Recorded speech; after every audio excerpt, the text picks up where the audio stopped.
ഹസന് ഞാൻ മദ്യം വാങ്ങി കൊടുത്തിട്ടുണ്ട്. കേട്ടല്ലോ, മദ്യം വാങ്ങി കൊടുക്കാനാണ് കൊണ്ടുപോയത്. ഈ നാട് നന്നാവില്ല, ഒരു കാലത്ത് നന്നാവില്ല. ഇവര് വിളിച്ചിട്ട് പറഞ്ഞു, പ്രൊഡക്ഷൻ സൈഡിൽ നിന്ന് വിളിച്ചിട്ട് പറഞ്ഞു 13-ാം തീയതി ഇവർ വിളിച്ചിട്ട് പറഞ്ഞു പടം ഒന്ന് സ്കെഡ്യൂൾ ചെയ്യാണ്, കുറച്ച് പേർക്ക് എന്തോ ഫിനാൻഷ്യൽ പ്രശ്നങ്ങളൊക്കെ ഉണ്ട്, കുറച്ച് ദിവസം കഴിഞ്ഞിട്ടേ ഇനി ഷൂട്ട് തുടങ്ങുന്നുള്ളൂ, മാഡം ഒക്കെ പോകുന്നെങ്കിൽ പോയിക്കോളൂ എന്ന് പറഞ്ഞു. അയ്യോ, എന്നിട്ട് എന്ത് പറ്റി? ഞാൻ ഓർത്തു എന്നാ പിന്നെ വീട്ടിൽ പോകാന്ന് പറഞ്ഞു. ഞാൻ ഈ മോളെ നിർബന്ധിച്ച് പറഞ്ഞു നമുക്ക് പോകാമെന്ന് പറഞ്ഞപ്പോ ഈ കുട്ടി പറഞ്ഞു ഷൂട്ടില്ലല്ലോ, അനിശ്ചിതമായിട്ട് ഷൂട്ടില്ല, എപ്പോഴാണ് തുടങ്ങുന്നതെന്ന് അറിയില്ല, അങ്ങനെയാണെങ്കിൽ നമുക്ക് തിരിച്ചു പോകാന്ന് പറഞ്ഞാൽ ഈ കുട്ടിയെ വിളിക്കുമ്പം ഈ കുട്ടി വരാൻ തയ്യാറാവുന്നില്ല. അപ്പൊ ഇതിനകത്ത് എന്തോ ചുറ്റിക്കളി ഉണ്ടല്ലോ. എന്ത് ചുറ്റിക്കളി? ഒരു ചുറ്റിക്കളി ഇല്ലല്ലേ? അല്ല, ഈ കുട്ടി പറഞ്ഞു 3 ദിവസം കൂടി ഈ കുട്ടിക്ക് അവിടെ നിന്നേ പറ്റുള്ളൂ, നിന്ന് എങ്ങനെയെങ്കിലും പേയ്മെന്റ് വാങ്ങിച്ചിട്ട് പോകണം എന്ന് പറഞ്ഞു. ഇത് മറ്റേതാ. ഞാൻ പറഞ്ഞു മോളെ കാശിന് അത്യാവശ്യത്തിന് വല്ലതും ആണെങ്കിൽ വീട്ടിൽ നിന്ന് ഞാൻ കാശ് തരാം, വീട്ടിൽ വരൂ, നിങ്ങൾക്ക് ഇവിടെ നിന്ന് കാശ് തരാം, അപ്പം മോള് ഒറ്റയ്ക്ക് ഇവിടെ ഇങ്ങനെ നിക്കണ്ട, നമുക്ക് ഒരുമിച്ച് പോകാമെന്ന് പറഞ്ഞു.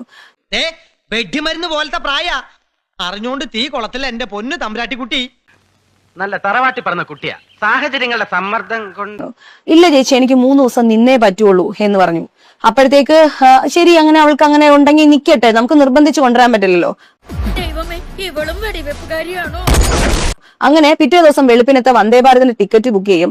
രാത്രി 2 മണി വരെ ഞങ്ങൾ വർത്താനം പറഞ്ഞ് അവിടെ ഇരിക്കുകയും ചെയ്തു. ഞാനും അൻസിബയും കൂടെ വർത്താനം പറഞ്ഞിരുന്നു. അത് കഴിഞ്ഞ് 3 മണിയായപ്പോ ഞാൻ എന്റെ റൂമിൽ പോയി കുളിച്ച് ഫ്രഷായി എന്റെ പെട്ടിയൊക്കെ എടുത്ത് പോകുമ്പോ താഴെ ഞാൻ വണ്ടി കയറാൻ നേരത്ത് സിനിമയിൽ സൽഗുണ സമ്പന്നൻ, ജീവിതത്തിൽ മഹാപോക്രികളും ഒരാളിനെ ഞാൻ കണ്ടു. ആള് മാസ്ക് ഇട്ടിട്ടുണ്ടായിരുന്നു, ആളുടെ കണ്ണിന്റെ ഒക്കെ ഭാഗങ്ങൾ. അപ്പൊ എനിക്ക് നമുക്കൊരു പരിചയമുള്ള ഒരാളായിട്ട് നമുക്ക് തോന്നി. പക്ഷെ ആളെനിക്ക് ഞാൻ ഐഡന്റിഫൈ ചെയ്തൊന്നുമില്ല. പിന്നെ എനിക്ക് പറഞ്ഞപ്പോഴാണ് ഓ ഈ ആളാണല്ലോ ആളെന്ന് മനസ്സിലായത്. അയ്യേ, ഞാൻ ആ ടൈപ്പൊന്നും അല്ല.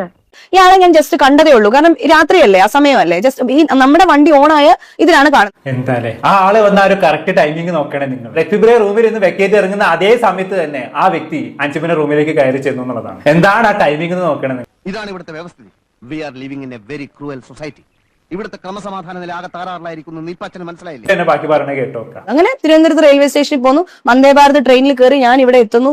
ഇവിടെ എത്തിക്കഴിഞ്ഞിട്ട് വീട്ടിലെത്തിക്കഴിഞ്ഞ് പിന്നെ ഏട്ടൻ എന്തോ വിളിക്കാൻ വന്നിട്ട് ഞങ്ങൾ ഒരുമിങ്ങ് പോന്നു. പിന്നെ ഞാൻ നോക്കുമ്പോൾ 100 കണക്കിന് മിസ്ഡ് കോൾസ് എന്റെ ഫോണിൽ കിടക്കാണ്. എന്റെ ഡാഡി പറഞ്ഞാലുണ്ടല്ലോ ഒറ്റടത്തിനെ പറഞ്ഞു വിടില്ലട്ടാ. എനിക്ക് ഭയങ്കര വെപ്രാളായിട്ട്. ഒന്ന് ഞങ്ങളുടെ ഈ പ്രൊഡ്യൂസർ രതീഷ് സണ്ണി എന്ന് പറഞ്ഞ കോ പ്രൊഡ്യൂസർ, അതുകൂടാതെ ആ സെറ്റിലുള്ള production controller Rajesh Neyyattinkara, Sajith production manager Sajith, call list ആണ്. അതിലേക്ക് ഞാൻ വിളിക്കുന്നു. വിളിച്ചപ്പം എന്റെ അടുത്ത് പറയുന്നത് എന്താ സംഭവം പറ കേക്കട്ടെ. ലക്ഷ്മി മാഡം ഇറങ്ങിയ ഉടനെ 4 മണിക്ക് ഷാർപ്പ് ലക്ഷ്മി മാഡം ഇറങ്ങിയ ഉടനെ ഒരാള് മാസ്ക് ഇട്ട ഒരാള് ഈ റൂമിലേക്ക് കയറി. അൻസിബ മാഡം വന്ന് ഡോറ് തുറന്നു കൊടുത്തു, അകത്തേക്ക് കയറി. ഇത് CCTV-യിൽ കണ്ടു. ഇവരാരും അറിയാതെയാണ് ഇങ്ങനെ ഒരാൾ വന്നിരിക്കുന്നത് എന്ന് പറയുന്നു. ഞാനില്ലല്ലോ, ഞാൻ ചിത്രത്തിൽ ഇല്ലാത്ത ആളാ.